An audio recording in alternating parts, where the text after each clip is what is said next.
Okey pelajar, kita kembali ke sambungan bab 8. Kali ini kita nak lihat pula 8.2, subtopik 8.2.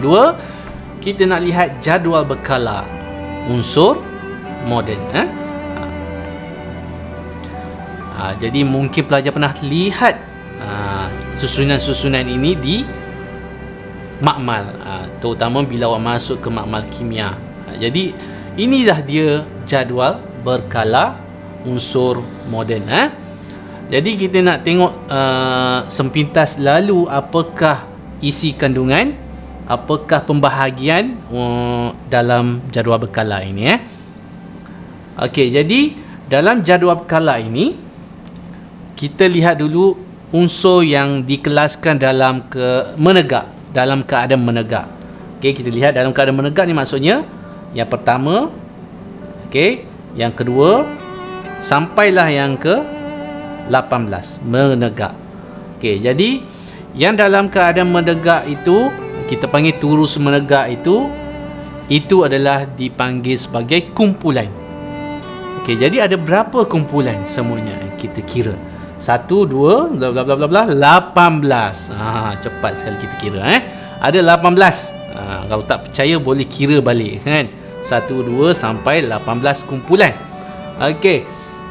Manakala kita nak lihat pula yang melintang ataupun mendatar. Okey, yang mendatar kita ada 1 2 sampai 7 kat sini. Yang mendatar.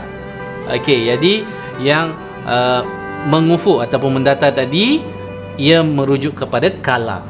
Menegak kumpulan, mengufuk adalah kala. Okey. So pastikan ejaan betul. Kala. Okey, jadi kita ulang balik. Ada 18 kumpulan menegak, ada 7 kala mengufuk. Okey. So lihat ada warna-warna di sini ya. Jadi kita lihat yang berwarna kuning ini, itu adalah unsur logam. Kita dah tengok tadi unsur apa itu unsur. Inilah dia unsur. So sekarang dalam jadual ini kita nampak ada 118 unsur ini Okey, jadi seterusnya kita ada yang bukan logam, itu warna dia. Lepas itu kita ada separa logam. Okey, separa.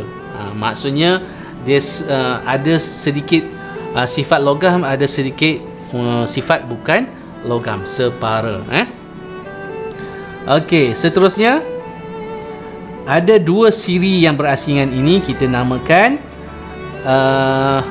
sebagai siri lantanida dan siri actinida. Okey. Jadi ini sekurang-kurangnya pelajar tahu nama sirinya. Jadi mana tahu soalan tanya apakah nama 2 siri yang di bawah ini, ditulis siri X, siri Y. Jadi atasnya lantanida, bawahnya actinida.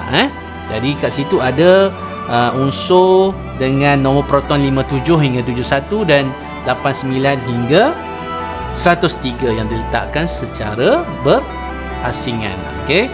Jadi kita lihat setiap kumpulan ni ada sebahagiannya ada nama khas.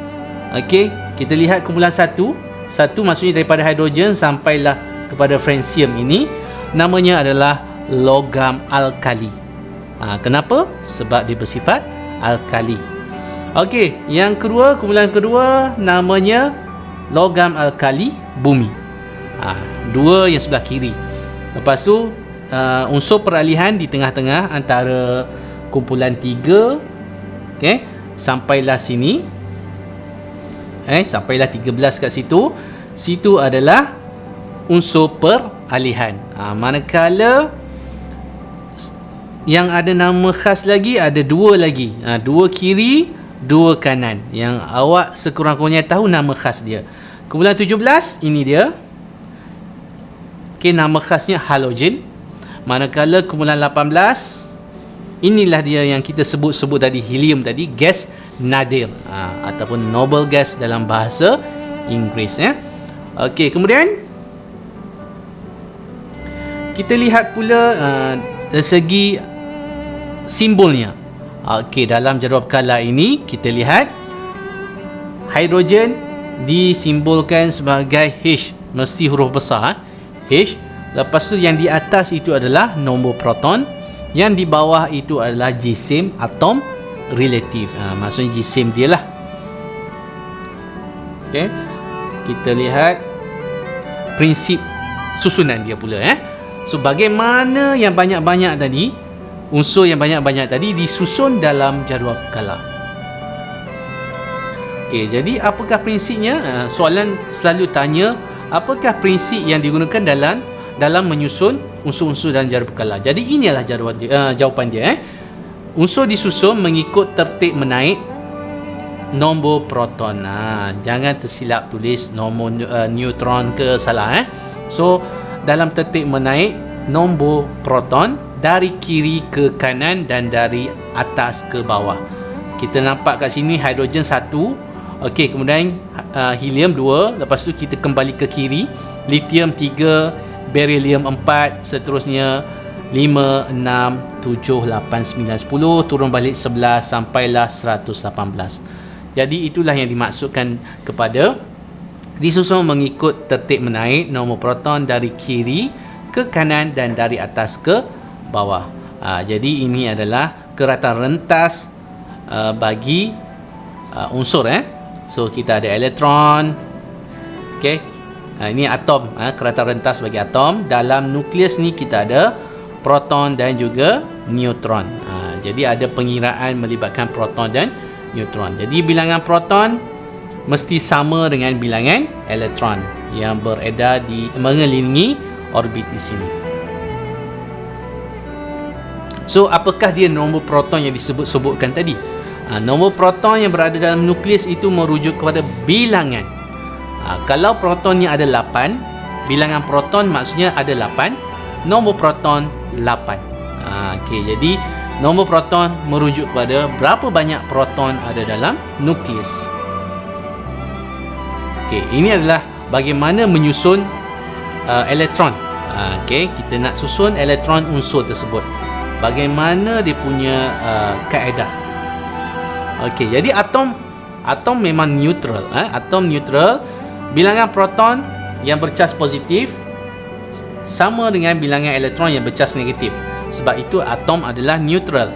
Contoh proton 8, elektron mesti 8. Jadi positif dengan negatif 8, maka jadi kosong. Itulah dia maksudnya neutral. Okey, elektron disusun mengelilingi nukleus. Ini dia nukleus dalam petala. Jadi petala kita ada bulatan yang pertama ini. Jadi yang bulat di tengah itu adalah nukleus. Okey, seterusnya kita ada petala pertama. Di petala yang pertama kita jumpa selepas nukleus adalah petala pertama, petala kedua dan ketiga dan seterusnya. Okey, jadi elektron ini dia akan memenuhi petala terdekat dengan nukleus dahulu. Maksudnya paling dalam dahulu. So petala pertama maksima yang boleh masuk adalah 2. Tak boleh lebih. Petala kedua 8. Ini kapasiti petala, muatan maksima. Petala ketiga 18 ni sekiranya nombor proton lebih daripada 20. Kalau nombor proton kurang daripada 20, 8 sahaja. Okey, elektron hanya diisi dalam petala baharu apabila petala sebelumnya telah diisi. Jadi kena ingat, petala pertama 2, petala kedua 8, petala ketiga 8 atau 18. Okey, so seperti yang dijelaskan tadi, bagi atom daripada nombor proton 1 hingga 20, 2 elektron diisi dalam petala pertama. Okey, 2. Kita buat pangkah di sini 2 maksima. Lepas itu petala kedua maksima 8, 2, 4, 6, 8 dan 8 elektron dalam petala ketiga. Ini sekiranya nombor proton sama ataupun kurang daripada 20. Sekiranya lebih daripada 20, maksima petala ketiga adalah 18. Cuma di peringkat SPM silibusnya hanya 1 hingga 20. Jadi susunannya kalau kita tulis 2, 8, 8 untuk unsur ini ya. Okey, kita lihat contoh bagi atom sulfur. Jadi sulfur ini punya nombor proton 16. Bila nombor proton 16, maka bilangan elektron pun 16. Kenapa? Kita dah faham tadi, atom adalah neutral. Bila neutral mesti sama charge positif. Ini positif, proton positif, elektron negatif. Jadi elektron pun mesti 16. Okey, jadi untuk tahu elektron, kita mesti tahu dulu nombor proton. Okey, jadi yang pertama itu adalah nukleus, ya. Lepas tu susunan di petala pertama maksima 2, jadi 2. Petala kedua 1 2 8, dan petala ketiga ada baki berapa lagi? 2 tambah 8 10. Maka bakinya ada 6 lagi, kita letak di paling luar sekali 6. Maka susunan elektron bagi atom sulfur adalah 2 8 6. Okey, jadi sedikit pengetahuan untuk pelajar. Susunan elektron yang stabil ada namanya. Okey, kalau elektron petala pertama kita dah tahu maksima hanya 2. Jadi sekiranya petala pertama sudah lengkap 2 dan tiada lagi elektron lain, maka itu adalah susunan elektron yang stabil. So ini hanya ada pada atom helium. So keadaan ini kita panggil elektron duplet. Okey, iaitu susunan elektron yang stabil yang mempunyai 2 elektron pada petala pertama. Jadi bila ada 2 saja, itu adalah duplet. Manakala yang oktet, bila petala terluar, petala terluar, kita tak tengok petala yang paling dalam, sebab petala paling dalam sudah penuh. So yang bakinya adalah di luar. So sekarang bakinya ada 8 untuk neon, ada 2 4 6 8. So 8 elektron pada petala terluar, kita namakan dia susunan elektron oktet. Jadi elektron oktet dan duplet ini adalah susunan elektron yang stabil. So dipunyai oleh gas kumpulan 18, kumpulan gas nadir. Okey, bagaimana ion-ion terbentuk? Ion positif ada dan juga ion negatif. Okey, jadi kebanyakan atom, kecuali atom kumpulan 18, kebanyakan atom yang lain punya susunan elektron yang tak stabil.